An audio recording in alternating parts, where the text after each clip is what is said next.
My fellow Kenyan, we are currently 3 years shy away from an election, and as of the time of this broadcast, politicians have begun forming coalitions and have already begun campaigning purposely for the next general election.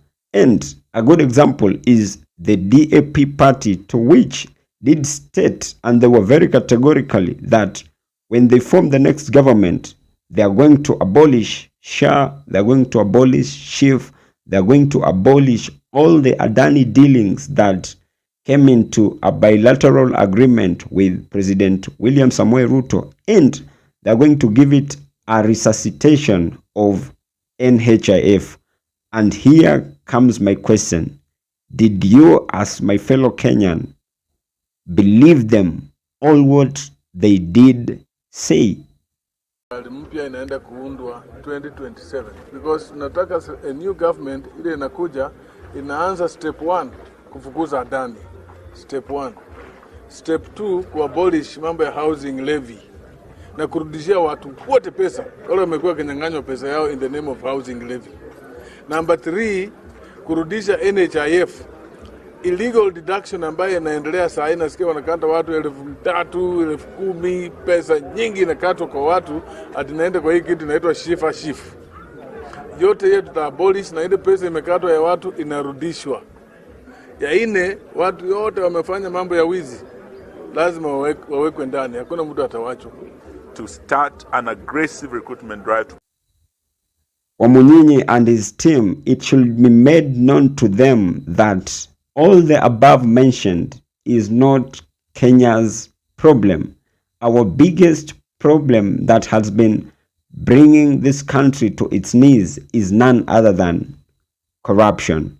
But of course, they may have a good idea, but then I beg to pose the question, is their timing correct? It should be made known to them that Kenya's biggest problem is none other than corruption. But they standing on a podium just to castigate SHA, SHIF, Adani and the housing levy, that is pure politicking. Remember, if I can just draw you some flashback, they are just trying to use the same script that President William Samoei Ruto used when he was deputy, because he was leading from the front in criticizing a government that he was in, and he went further to castigate all Uhuru projects that he was launching, only for him to re-implement the same policies that he had been criticizing when he was deputy. And if by any chance Wafula Wamunyinyi and his team meant well for this country, then they will just make one promise to Kenyans, and that will be promising Kenyans that immediately when they assume office in 2027, then they will make sure that all loot, all public resources that were loot, they will return back, or they will repossess them to the government. Anything other than that, I kid you not, it is pure politics. And maybe another thing that they will promise is all zealous civil servants, state officials, and judicial members to whom may have, or there may be an iota of evidence that they acquired wealth illegally, then they will make sure the same resources are brought back to the government.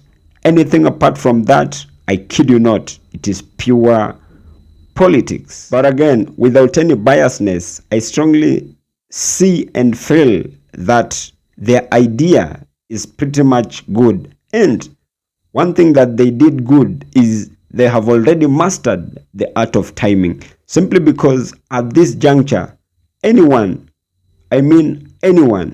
who vies against President William Samoei Ruto is likely to emerge a victor, simply because a vast majority of Kenyans seem to have reached the wall, or the government has pushed them to the wall to an extent that anyone who may have vied or may plan or is planning to vie against President William Samoei Ruto may equally be voted in, because people are completely very tired with the Kenya Kwanza regime.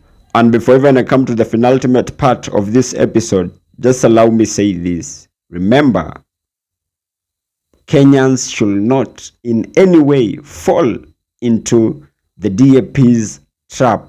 These are just politicians, just like the others in the status quo. And remember, the Gen Z had a proposal of draining the entire swamp. So these Kina Wamunyinyi and team are not in any way an exception. They have been the same monkeys in the same forest, and as of the time of this broadcast, I strongly believe they have nothing to show as far as their leadership is concerned.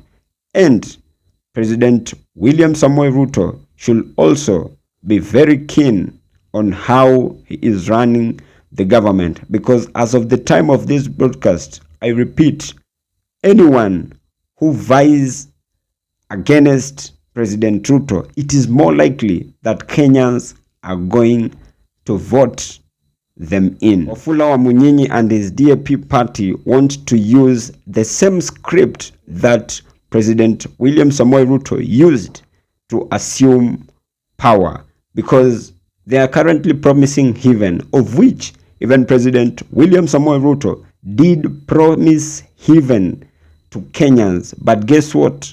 As of the time of this broadcast, he's not even taken Kenyans just right to the clouds so that they can a bit see the Cyrus clouds. But from where I sit, that has just been my opinion. If you do have a contrary opinion to mine, you can as well. Feel free to drop them in the comment section and I'll give them a right of reply. Thank you and may God bless you.